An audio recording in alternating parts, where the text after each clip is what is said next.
Hello everyone, and welcome to today's video. Now today I have another Beatles vinyl update for you, in which I'll be showing all of my holiday finds from this summer, plus a few things which I've gotten beforehand. Now, there isn't a huge variety of stuff in this update, however I've got one or two pieces which I'm really excited to show you. So I'll begin as usual with the singles, with a few Apple singles. The first one's just a copy of Hey Jude on the Apple label. And there's Revolution on the B side. Nice copy. And this is probably the best single I've got. I'll just take it out of this plastic cover. Now this is a demo copy of John Lennon's cover of Stand By Me, which was released as a single in 1975 on Apple, and this is a demo of it. And Move Over Mrs. L is on the B side. And on both sides it has demo record not for sale on the push out centre, which I think is really cool. And next I've got a copy of Paul McCartney's solo single Another Day, and this is a solid centre copy, and I didn't have a solid centre copy before, so I was pleased to get that. And there's Oh Woman Oh Why on the B side. And the final single I have is a copy of Mary Hopkins' big hit from 1968, Those Were the Days. However, this is a Philips contract pressing, and you can determine this because the push-out centre only has 3 prongs rather than the usual 4. I'll just give a quick example, like on the John Lennon single that has a 4-pronged centre, but this one only has a 3-pronged centre. And also in 1968, Philips did a version of the Beatles' Hey Jude like this with the tri-centre. So I'd never actually seen this version of Mary Hopkins single before, so I thought I'd pick that up. Right, so that's all the singles done. Now I'll get on with showing the albums. And the first one I've got is a German album. And this is a copy of the Beatles' Help. And there are many different versions of the German release. And this particular one has some writing across the front of the sleeve. My other copy doesn't have this. And this is stereo here. And there's the back.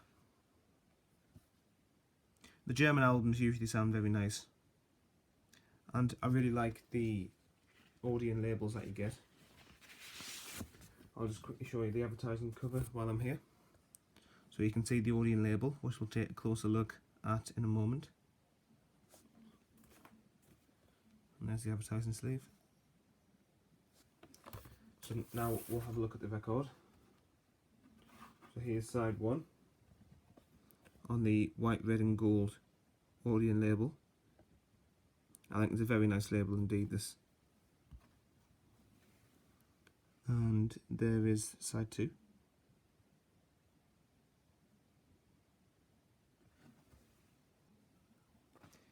Now this copy of Sgt. Pepper is my favourite piece by far for this video. Now it's a copy of the mono 1 box pressing, so not the stereo one, the mono one. However, there's something extra special about it. Now before I actually show you this copy, what I am going to do is I'm going to show you my other copy of the mono 1 box, which I've had for a couple of years now. So let's take a look at this first of all. So on my old mono 1 box, there's the label. These are far more commonly seen in stereo. But anyway, it's got the mono catalogue number there, PMC7027. And it's also got the mono matrix number on the left there, XEX637. So that's all the things you would expect for a mono 1 box. And I'll try and show you the matrix numbers if I can, in the actual matrix down here. It says XEX638-1 on side 2, as you would expect. So the XEX is what defines a mono copy. Now, the version of the mono 1 box that I've picked up just recently is actually a mispressing. And I'll show you how it's a mispressing. So, let's take a look at it here. So, just as with my other copy, it's got the mono catalogue number, PMC7027, 7. However, if we look over on the left-hand side of the label, the matrix number is actually YEX637.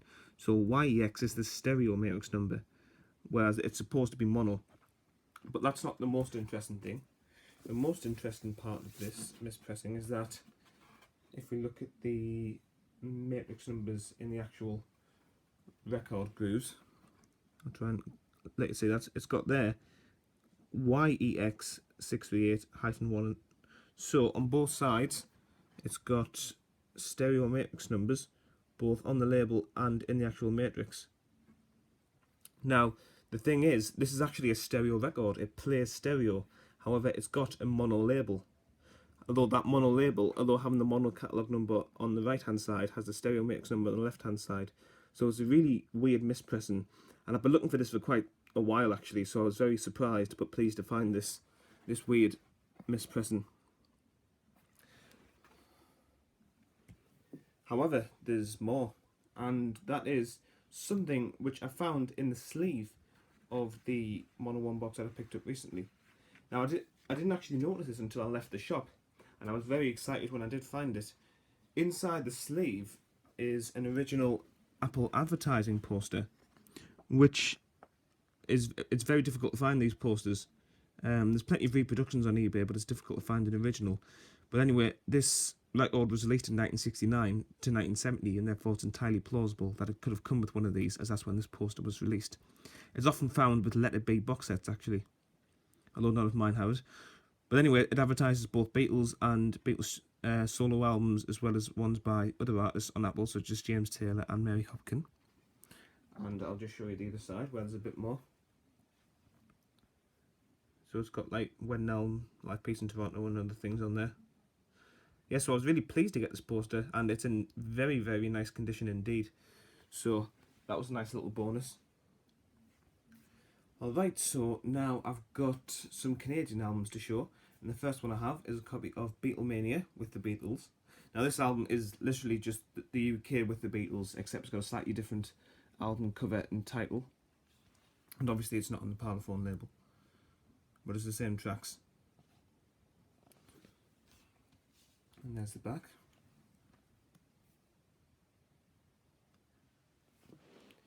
Now this is a purple label copy, and here it is.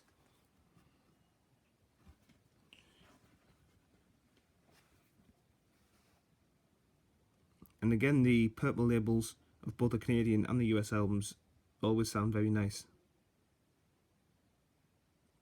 What's interesting over on the right here is that it's got ST, which is stereo, but then XEX, which is mono. So I don't really know what that's all about. I assume it's not a mispress; it'll just be what was originally on the label, but I could be wrong.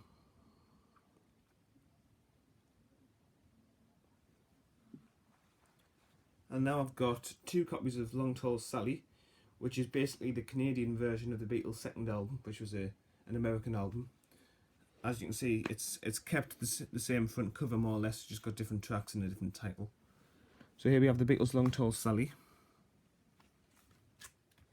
And there's the back. And this is on the revived Capital Rainbow label, so not the 60s one, but the revived version, which I believe is from the 80s.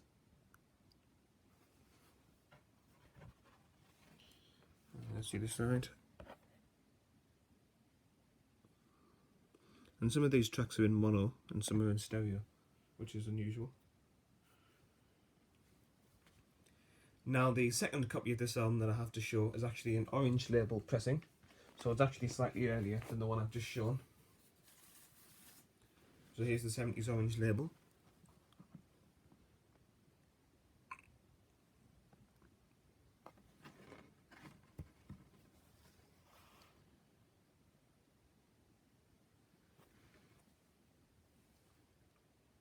And here I have another piece that I'm quite excited about. This time it's an American piece, and it's a mono copy of Magical Mystery Tour. Now I've been looking for one on the Rainbow Capital label anyway, mono or stereo, but I was really pleased to find the mono one. And apart from a few little next to the cover, so just the one up there. It's in very nice condition. It's got the mono catalogue number there, MAL2835, and the booklet on the inside is actually still attached, which is nice and quite rare in my experience with this album. But I'll just try and show you, it's still nicely attached in there. And there's the record itself, mono record, and the last Beatles album to be released in mono in the USA, because the White Album didn't get a mono mix, nor did Yellow Submarine. And it's in very nice condition, this record, actually, so I was very pleased to get this. And here I've got a single LP of the Beatles live in the Star Club Hamburg, 1962. So it's not like the double album. And apparently it includes 4 more unreleased tracks. So here is the track listing. So as usual with the Hamburg recordings, it's got a mixture of songs that the Beatles would go on to actually officially record, such as Ask Me Why, Till There Was You, Long Tall Sally, I Saw Her Standing There. In fact, to be honest, I would say about 2/3 of these songs fit that criteria, because the Beatles have been doing the same covers for years, which is why they were so good when it came to recording them for the albums. But anyway, it's also got tracks such as Sweet Little 16, Where Have You Been All My Life, Sheila, Under the Rock and Roll Standards. And it's a pity that the sound quality is pretty dire on some of these Hamburg recordings, but I'm sure the Beatles will be very good performing them. And the label that it's on, I'll show you, is a purple Belaphon label here. It's kind of like a plum colour almost. And there's side 2, and this is in stereo apparently.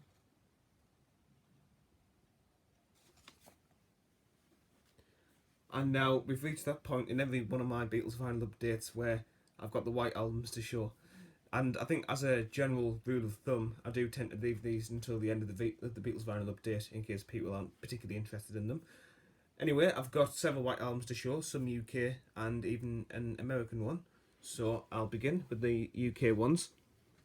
So the one I've got here is a mono copy, and the number is actually difficult to decipher on this one because it's got a big scratch down it.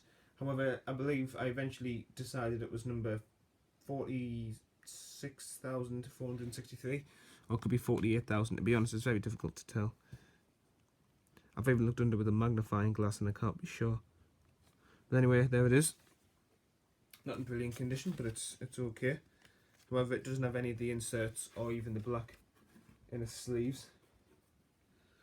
And the labels have somebody's name on, Edward somebody. It's like on all 4 sides. Edward Giles, perhaps, I don't know. And it doesn't actually have any EMI recording on here, so it is an early copy, which would be right for the relatively low number on the sleeve. And it's the same for sides 1 and 2. Have a name written on and don't have an EMI recording above the 33 1/3.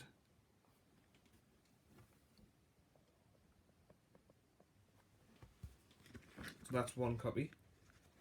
And the next one I've got is quite a bit higher than that one, but it's still a mono copy.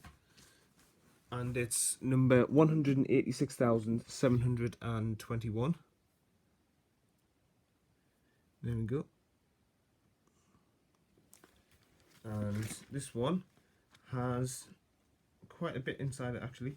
In fact, this is actually a complete White Album, so it's got the black inners, it's got obviously the records, and it's got the photographs, which I'll just quickly show here. So it's got Ringo, Paul, George and John.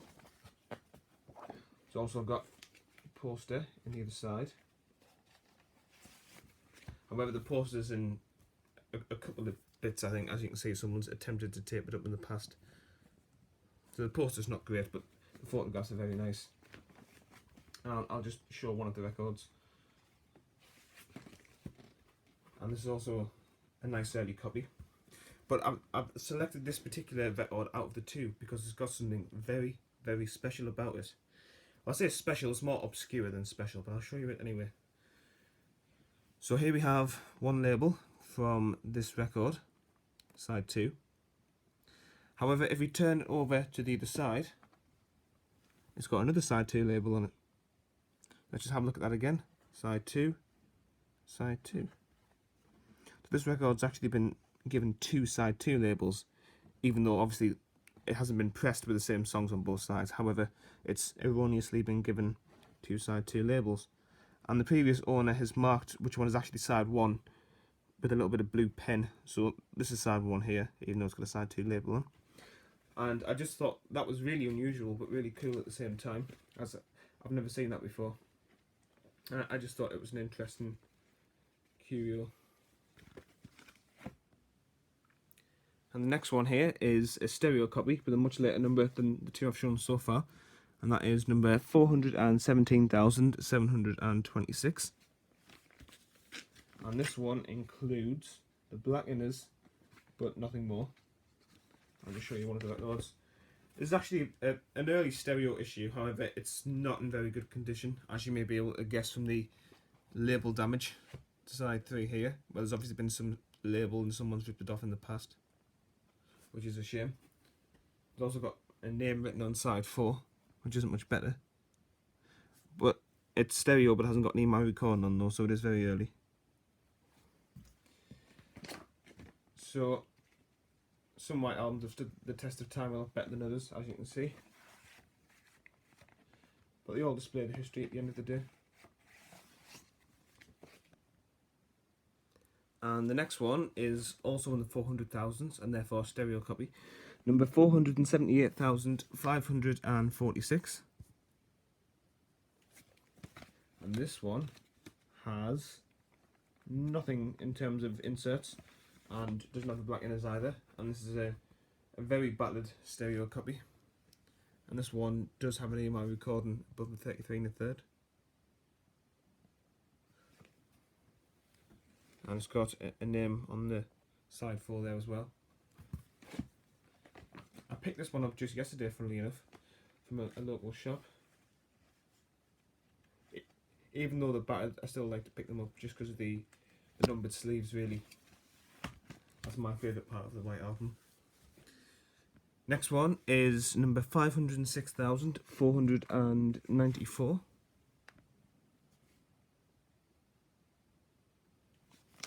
And this one has, again, absolutely nothing in terms of black inners or inserts. However, it's in slightly better condition than the last copy I showed. So, there we go, just the same as before. EMI recording on the stereo labels. And their side 4 as well. We've almost reached the end of the White Albums now, don't worry. So, the next White Album I have is number 510,940.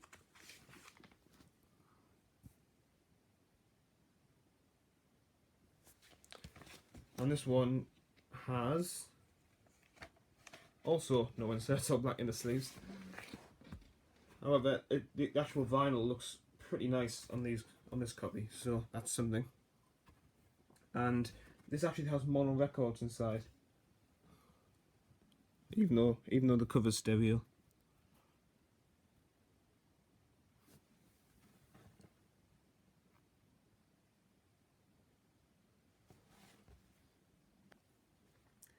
And the final UK White Album I have to show for this video is one that probably has the nicest cover in terms of how white it actually is, and that's number 587,575. There it is.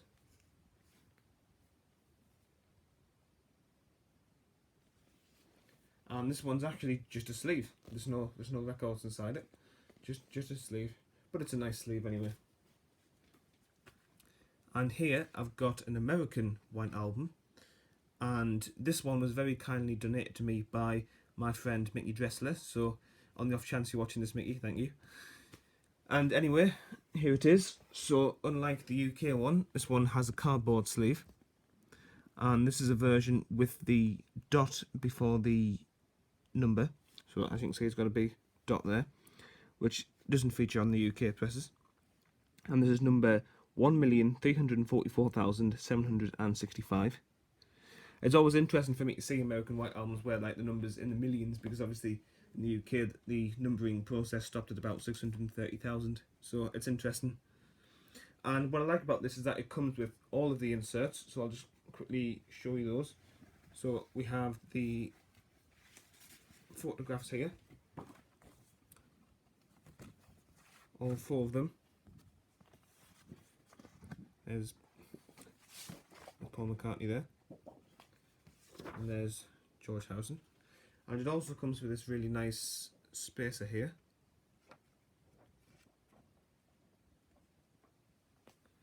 As well as that, we've got, of course, the poster right here, and the records themselves are here, of course. Stereo, and as you can see, it's very different to the UK Apple labels. And side 2.